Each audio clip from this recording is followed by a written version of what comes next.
This is modern homesteading. Welcome to the Wranglerstar Conflagration. Here's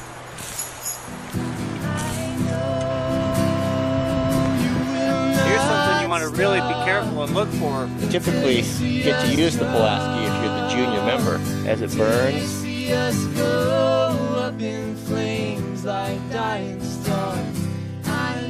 so I woke up this morning to a very unwanted surprise.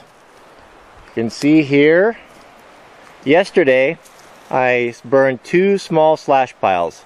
A little tiny one right there, and a little tiny one right there. And fire typically burns, wildland fire, the hottest from 10 to 2. 10 in the morning till 2. And then it kind of lays down, starts to go down and smolder for the night. As the air cools down, humidity starts to enter the air.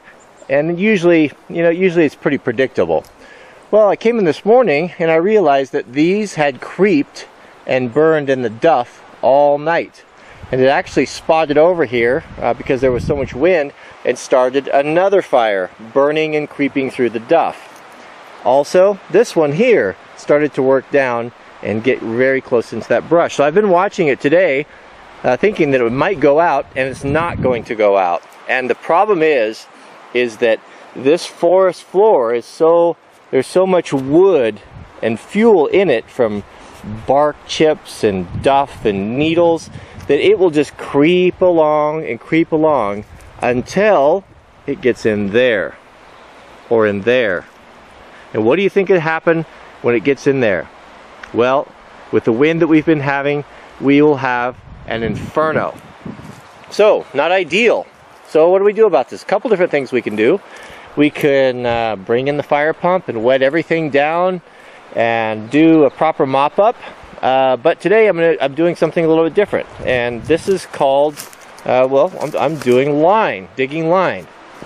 So, what is digging line? Digging line is putting a line of dirt, or getting down to dirt outside of any fuels, completely around the fire line. And the width of the fire line is determined by the height of the fuel. For example, if we have a fire burning through 12-inch grass, then the width of it needs to be 1.5 times that. So the idea is something that were to fall across the trench would not be tall enough to start the material or the fuel on fire on the other side. This, very luckily, since it's been recently cleared by me, there is not a lot of fuel in here that's very tall. So the fire trench can be very short. You start with what's called an anchor point. An anchor point is something that you know is not going to burn. So after going through here and realize there's no heat in the black area here, this is where I start. So I'll start my trench right here.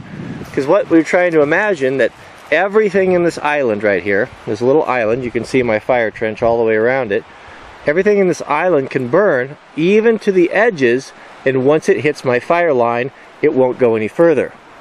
So it's not completely done. I'll finish up the rest with you guys and show you the tools that you use and kind of some of the techniques. But you can see right here, we've got, this is actively burning. Lots of fuel in here. Look at all the sticks. And every time I look over here, I've got a little flame, and it's coming up and catching all this stuff on fire. It will burn and burn and burn. It won't stop.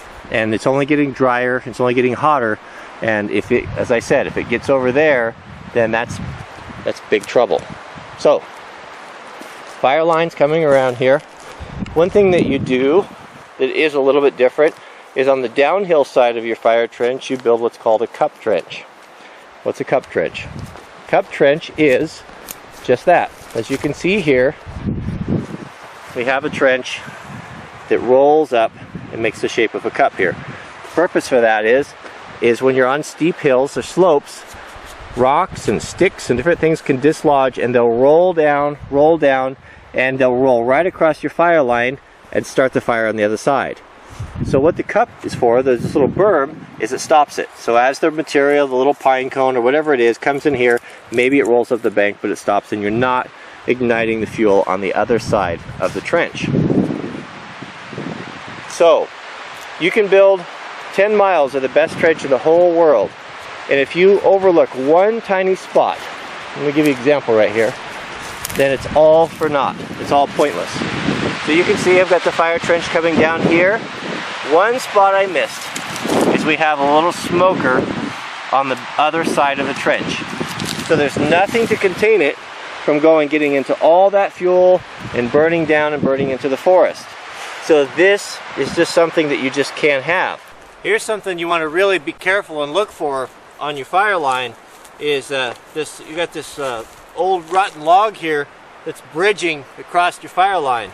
So all it's going to take is these little smokes to start burning into this, and it'll just bridge right across your trench. So when you come to something like that, you've got a woody area with logs or rotten logs and stuff, you need to get those all out of there, cleared down to the native soil.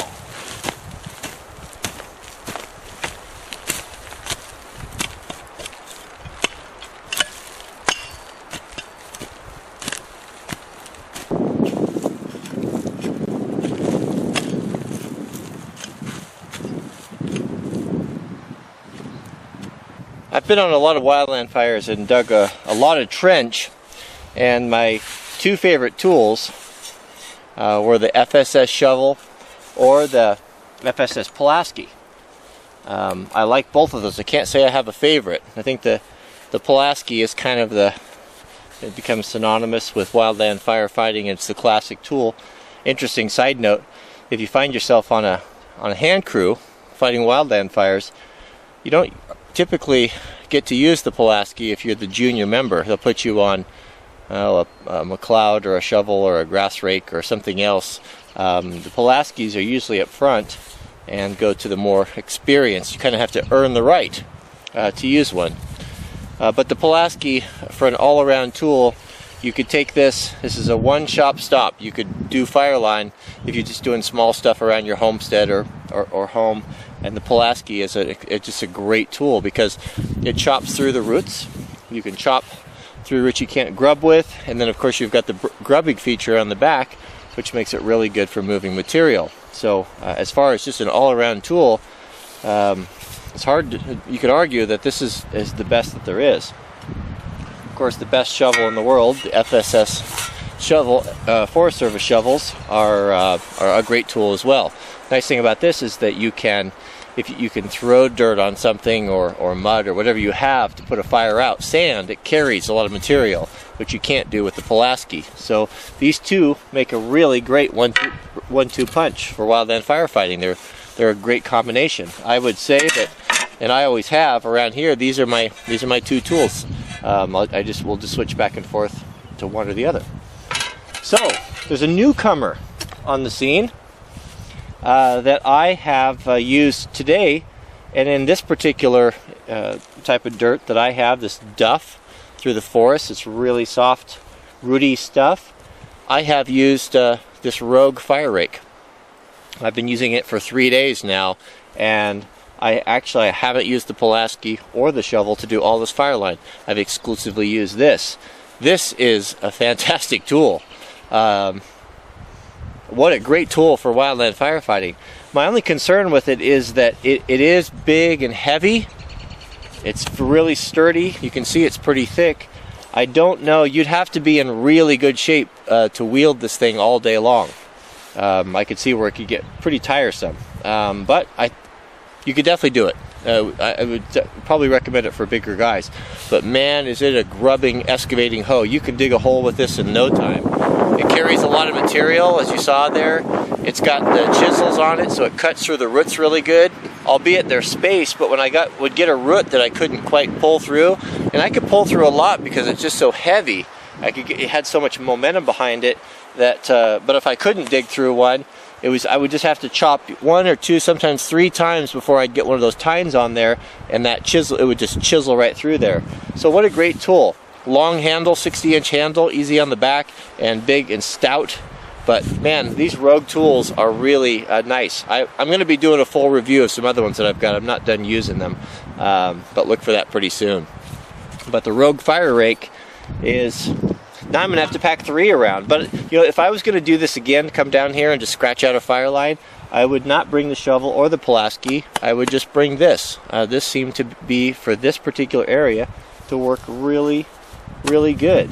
I know the guys that I talked to on the shot cruise, different friends that work for DNR and such, are really starting to like the Rogue hose, and they're using those a lot for wildland fighting as well. So, all right, so let's walk the perimeter one last time, and I think I have it tied in pretty well. Make sure that there's no smokes on the outside, and we'll put it to bed. So we've got a good perimeter established here, tied into the black. We're cup trenched all the way down here, and even you can see, you know, it's getting to be evening. It's probably about 7 o'clock or so, and still we're getting flames coming up on this. And you can see here, you can see how this will just creeps along. You know, it's just like, it just is a series of wicks. As it burns, it'll catch this, and then this touches this stick, and then this stick will burn down here and ignite this, and it just goes along and goes along, and the only thing that would stop it is native dirt. So this probably tomorrow morning, I would imagine, will probably be double in size, and this whole island will be just black. It'll be all burnt out. We'll double check over here, but we got no smokes outside of the trench, so I feel pretty good about it.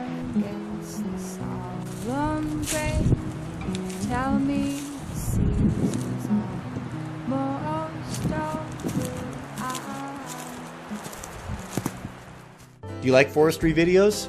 I know that I do. I want to take a minute to thank everyone who rolled in on the comments of yesterday's video. I did a video asking a question. Was Charles Ingalls from Little House on the Prairie the perfect man, the perfect father?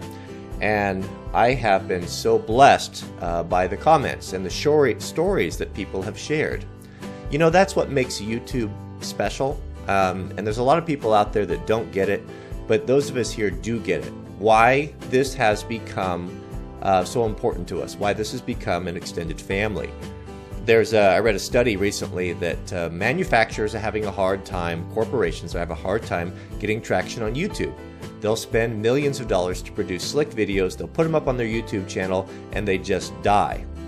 And the reason why they die is because there is no interaction. There's no one there monitoring and corresponding back and forth and answering questions with the people who watch it. And that's what we like. We like to have this community. We like to know that we can ask questions, or we can interact with the channels that we enjoy watching. We can learn from each other and share stories. Perfect example, which the video I have running over here, is many of you shared stories, personal stories, that how God has touched your lives, how we've been affected by each other, and I can't tell you the tremendous blessing that I've received, almost to the point where this has even narrowed my focus on what truly is important with this channel, and I will be doing more videos like that. And for those of you who don't like it and complained about the content or want to see only tool videos, I'm sorry. You know, you're going to have to, maybe this isn't the channel for you, because these are the things, this connection, and these are the things that make all of this whole lifestyle possible. So it's my channel, and I will honor God to the best of my ability, and I will allow Him to dictate. I will allow the Holy Spirit to be the rudder of where this channel goes. So again, I will not apologize for my faith. I will not apologize for the gospel, and I will continue to put it out there and go boldly before Christ, because what has He told us? I can do all things through Christ Jesus who strengthens me. So thanks for watching, and we'll see you on the next video.